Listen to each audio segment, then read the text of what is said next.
नमस्कार दोस्तों, चलिए जानते हैं राजस्थान की फटाफट 25 बड़ी खबरों को सिर्फ 10 मिनट में। लेकिन उससे पहले आप यह वीडियो किस जगह से देख रहे हैं हमें कमेंट में जरूर बताएं।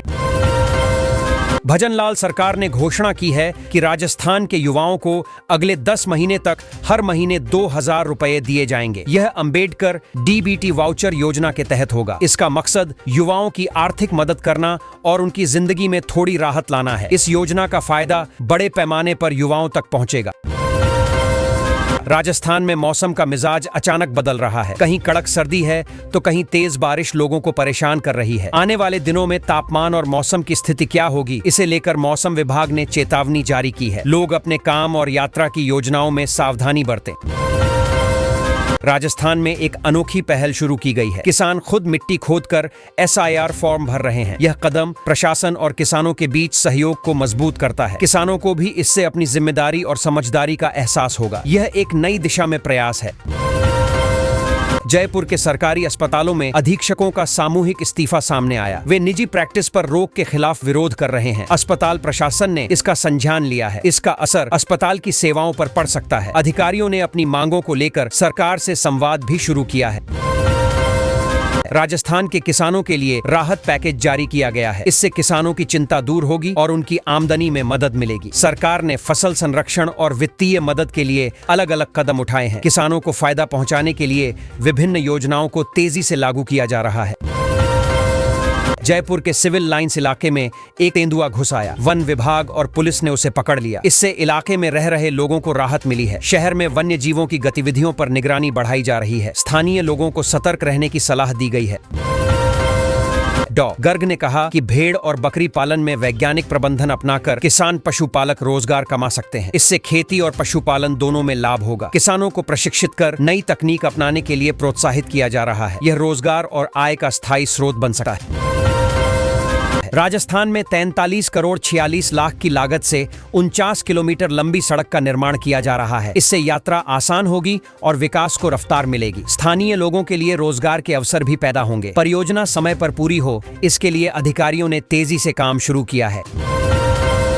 घूमर महोत्सव में मरुधरा लोक कला और संगीत सेवा संस्थान ने 3 खिताब जीते। यह संस्था राजस्थान की लोक कला को बढ़ावा दे रही है। कलाकारों की मेहनत और प्रस्तुति ने जजों और दर्शकों को प्रभावित किया। इससे स्थानीय संस्कृति और परंपराओं की पहचान भी मजबूत हुई है। राजस्थान में SIR को लेकर विवाद बढ़ गया है। कांग्रेस ने प्रशासन के सामने अपना पंगा रखा और जवाब मांगा। राजनीतिक दलों के बीच यह मुद्दा गरमाया हुआ है। प्रशासन ने स्थिति को संभालने के लिए कदम उठाए हैं। जनता इस मामले को लेकर काफी उत्सुक है। जैसलमेर के सीमावर्ती इलाके में वायुसेना का टूटा हुआ ड्रोन मिला। इसके कारण सुरक्षा एजेंसियां सतर्क हो गई हैं। ड्रोन की जांच की जा रही है और उसके स्रोत का पता लगाया जा रहा है। सुरक्षा के लिहाज से स्थानीय लोगों को भी सचेत किया गया है। राजस्थान को पहला अंतर्देशीय बंदरगाह मिलेगा। यह शहर लॉजिस्टिक हब के रूप में विकसित होगा और वाटरवे के जरिए कांडला से जुड़ा रहेगा। इससे व्यापार और माल ढुलाई में सुविधा होगी। राज्य की अर्थव्यवस्था को भी इससे बड़ा लाभ मिलने की संभावना है। भजनलाल सरकार राजस्थान में नई हाईटेक सिटी बनाएगी। इसका उद्देश्य तकनीकी विकास और रोजगार बढ़ाना है। शहर की योजना में सभी आधुनिक सुविधाओं को शामिल किया गया है। निवेशकों और युवाओं के लिए यह आकर्षक अवसर साबित होगा। अलवर में केंद्रीय दल ने खरीफ प्याज की स्थिति का जायजा लिया। किसानों को आधुनिक तकनीक अपनाने की सलाह दी गई। इससे पैदावार बेहतर होगी और नुकसान कम होगा। सरकार और कृषि विशेषज्ञ मिलकर किसानों की मदद कर रहे हैं। राजस्थान में 15,600 करोड़ रुपए की लागत से सोलर और थर्मल पावर परियोजनाएं स्थापित की जाएंगी। 2 कॉलेजों के नाम बदलेंगे। इससे ऊर्जा क्षेत्र में विकास होगा और युवाओं के लिए रोजगार के अवसर बढ़ेंगे। राज्य की ऊर्जा जरूरतों को पूरा करने में मदद मिलेगी। भजनलाल कैबिनेट ने 1,50,000 लोगों को रोजगार देने वाली योजना को मंजूरी दी। ऊर्जा क्षेत्र में कई सौगातें देने का निर्णय भी लिया गया। इससे राज्य की अर्थव्यवस्था को बल मिलेगा। युवाओं के लिए नए रोजगार के अवसर खुलेंगे और निवेश बढ़ेगा। खाटू श्याम जी मंदिर अगले सप्ताह 19 घंटे के लिए बंद रहेगा। विशेष पूजन और तिलक महोत्सव की तैयारियों के लिए यह निर्णय लिया गया है। श्रद्धालुओं को दर्शन के लिए योजना बनानी होगी। मंदिर प्रशासन ने कार्यक्रम की पूरी जानकारी जनता को दी है। शिक्षा विभाग ने शीतकालीन छुट्टियों की घोषणा की है। स्कूल 25 दिसंबर से 5 जनवरी तक बंद रहेंगे। इससे बच्चों को आराम मिलेगा और शिक्षक अपनी तैयारी कर सकेंगे। छुट्टियों का मकसद शैक्षणिक वर्ष को व्यवस्थित करना भी है। चीन में 996 कामकाजी प्रणाली के बारे में चर्चा हो रही है। नारायण मूर्ति जैसी हस्तियां इसे लागू करने की बात कर रहे हैं, जिसमें 72 घंटे काम करने की चुनौती शामिल है। यह नौकरी और जीवन के संतुलन पर सवाल उठाता है। कर्मचारी और व्यवसायी इसे लेकर अलग अलग राय रखते हैं। शिक्षा विभाग ने फिर से शीतकालीन छुट्टियों का विवरण जारी किया। स्कूल 25 दिसंबर से 5 जनवरी तक बंद रहेंगे। विद्यार्थियों और शिक्षकों को इस अवधि में आराम और तैयारी का समय मिलेगा। छुट्टियों का उद्देश्य शैक्षणिक माहौल को बनाए रखना भी है। राजस्थान में फर्जी निवेश नेटवर्क का पर्दाफाश हुआ। 3 लाख लोगों से ठगी करने के आरोप में 5 लोग गिरफ्तार किए गए। पुलिस और वित्तीय एजेंसियां सतर्क हैं। लोग निवेश करते समय सावधान रहें और किसी भी अनधिकृत योजना में न फंसें। राजस्थान में ठंड और बारिश का अलर्ट जारी किया गया। कई इलाकों में तापमान गिर सकता है और बारिश की संभावना है। जयपुर और आसपास के क्षेत्रों में लोगों को सतर्क रहने की सलाह दी गई है। मौसम विभाग लगातार अपडेट देता रहेगा। मुख्य सचिव ने राजस्थान संपर्क हेल्पलाइन को नेक्स्ट जेन राजस्थान संपर्क के रूप में तैयार करने के निर्देश दिए। इसका उद्देश्य जनता के लिए सेवाओं को बेहतर बनाना और जानकारी तक आसान पहुंच सुनिश्चित करना है। डिजिटल माध्यम से संपर्क अधिक प्रभावी होगा। कोटा के कोचिंग संस्थानों के दूसरे प्रदेशों में सेंटर्स खोलने से हॉस्टल संचालकों की चिंता बढ़ गई है। इससे स्थानीय अर्थव्यवस्था प्रभावित हो रही है। छात्रों और शिक्षकों की संख्या में बदलाव से होटल और रेंटल व्यवसाय को चुनौती मिल रही है। पीएम किसान सम्मान निधि की 21वीं किस्त जल्द ही प्रधानमंत्री मोदी जारी करेंगे। किसान इसे लेकर काफी उत्साहित हैं, क्योंकि रब्बी की तैयारी में यह पैसा बड़ी मदद करता है। खासकर छोटे किसान इस राशि का इंतजार करते हैं, जिससे बीज, खाद और खेत की जरूरी तैयारी आसानी से हो पाती है। सरकार इसे नियमित रूप से जारी कर रही है। राजस्थान में डिजिटल पशु चिकित्सा सेवा ने कमाल किया है। सिर्फ 6 महीनों में चैटबॉट की मदद से करीब 65,000 पशुओं का इलाज हुआ है। किसानों ने बताया कि परेशानी समझने और दवा के बारे में तुरंत सलाह मिल जाती है, जिससे समय और खर्च दोनों बचते हैं। यह तकनीक गांवों में तेजी से लोकप्रिय हो रही है। राजस्थान में किसानों के लिए चल रही चैटबॉट पहल काफी कारगर साबित हो रही है। किसान बीमार पशु, दवा प्रबंधन और फसल संबंधी छोटे मोटे सवाल तुरंत पूछ लेते हैं और उन्हें तुरंत समाधान मिलता है। इस तकनीक के कारण गांवों में सरकारी सेवाओं तक पहुंच आसान हुई है और किसान इससे खासा खुश दिख रहे हैं। राजस्थान में JSOJE के 100 पदों की भर्ती का नोटिफिकेशन आ गया है। प्रतियोगी छात्र इस भर्ती का लंबे समय से इंतजार कर रहे थे। आवेदन प्रक्रिया पूरी तरह ऑनलाइन रखी गई है और योग्यता के अनुसार युवा आसानी से अप्लाई कर सकेंगे। इससे राज्य में तकनीकी और पर्यावरण से जुड़े पदों पर नई भर्तियों की उम्मीद बढ़ी है। बाड़मेर जिले को जल संरक्षण के लिए राष्ट्रीय स्तर पर सम्मान मिला है। राष्ट्रपति ने कलेक्टर टीना डाबी को यह पुरस्कार दिया और 2 करोड़ रुपए का इनाम भी मिला। जिले में पानी बचाने, नहरी पानी के सही उपयोग और समुदाय आधारित प्रयासों को मॉडल माना जा रहा है। अब अन्य जिले भी यही मॉडल अपनाने की तैयारी कर रहे हैं।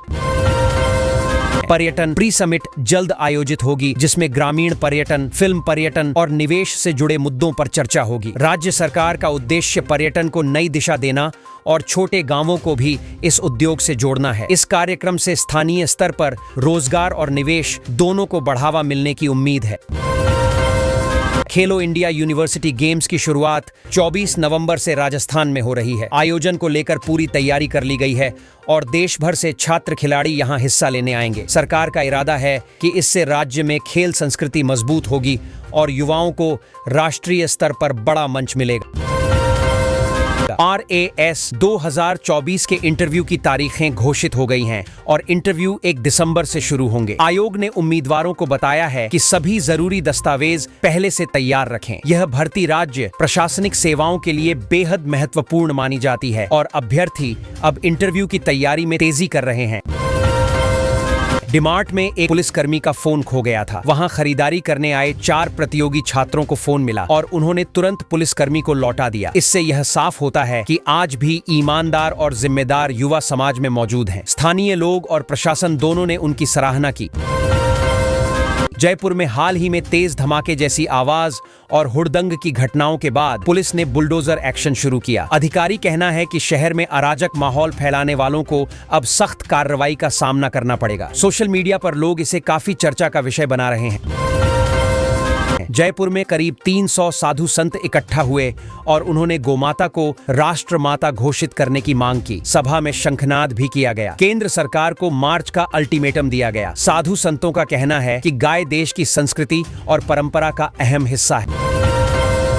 राजस्थान में अतिवृष्टि से प्रभावित किसानों के लिए सरकार ने बड़ा कदम उठाया है। करीब 43 लाख किसानों को राहत देने के लिए 2600 करोड़ का पैकेज जारी हुआ है। इसमें फसल नुकसान का मुआवजा, आपात राहत और प्रभावित क्षेत्रों में मदद शामिल है। सरकार का कहना है कि किसानों को जल्दी राहत पहुंचाना सबसे जरूरी है।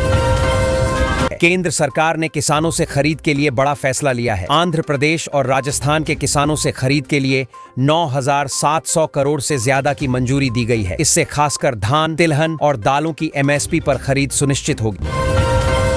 किसानों को समय पर भुगतान और मंडियों में पारदर्शिता पर जोर दिया गया है। राजस्थान में मूंग, उड़द, मूंगफली और सोयाबीन की रिकॉर्ड खरीद को केंद्र ने मंजूरी दी है। कुल 9436 करोड़ रुपए की खरीद होगी। इस फैसले से किसानों को सीधे फायदा मिलेगा क्योंकि एमएसपी पर खरीद बढ़ेगी। राज्य के कई जिलों में इससे कृषि आय में सुधार और फसल वैविध्य को बढ़ावा मिलेगा। राजस्थान सरकार ने कृषि योजनाओं की समीक्षा की है, जिसमें डीबीटी योजनाओं और फसल बीमा की कार्य प्रणाली को मजबूत करने के निर्देश दिए गए। शासन सचिव ने साफ कहा है कि किसानों तक लाभ बिना देरी पहुंचे यह सुनिश्चित किया जाए। बीमा दावों के निस्तारण में भी तेजी लाने के लिए अधिकारियों को निर्देशित किया गया है।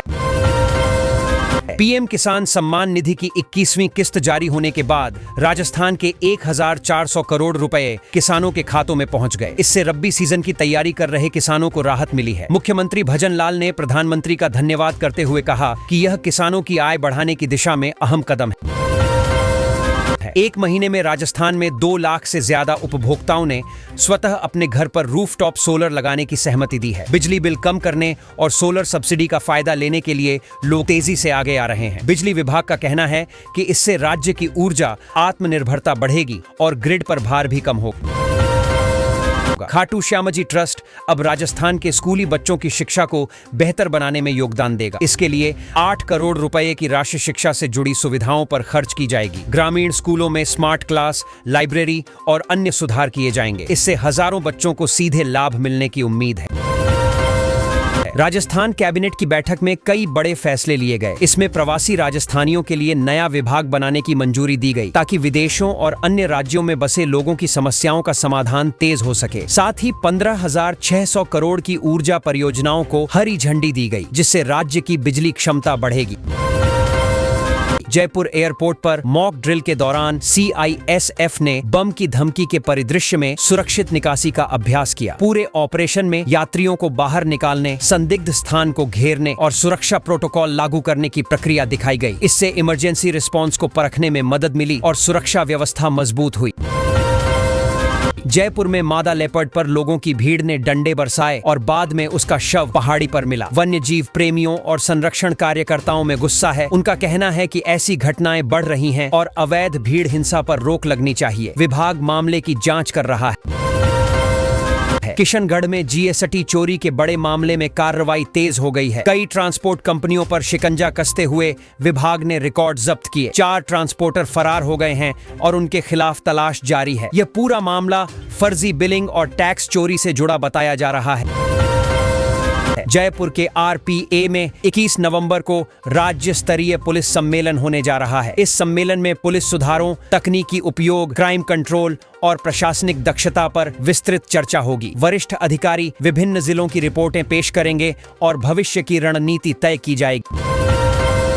जयपुर में वाटर सप्लायर और आवासीय परिसरों में बिजली चोरी पकड़ी गई। विभाग ने 5 मामलों में कुल 7,64,000 रुपए का जुर्माना लगाया है। यह कार्रवाई अचानक निरीक्षण के दौरान हुई। अधिकारियों का कहना है कि बड़े शहरों में बिजली चोरी एक बड़ी समस्या है और इस पर लगातार निगरानी रखी जाएगी। जयपुर में एक जगह मोमोज बनाते समय फूड कलर का अवैध इस्तेमाल पकड़ा गया। फूड सेफ्टी टीम ने मौके पर पहुंचकर करीब 300 मोमोज नष्ट करवाए। अधिकारियों ने दुकानदार को नोटिस देते हुए चेतावनी दी कि स्वास्थ्य के साथ खिलवाड़ करने वालों पर सख्त कार्रवाई की जाएगी।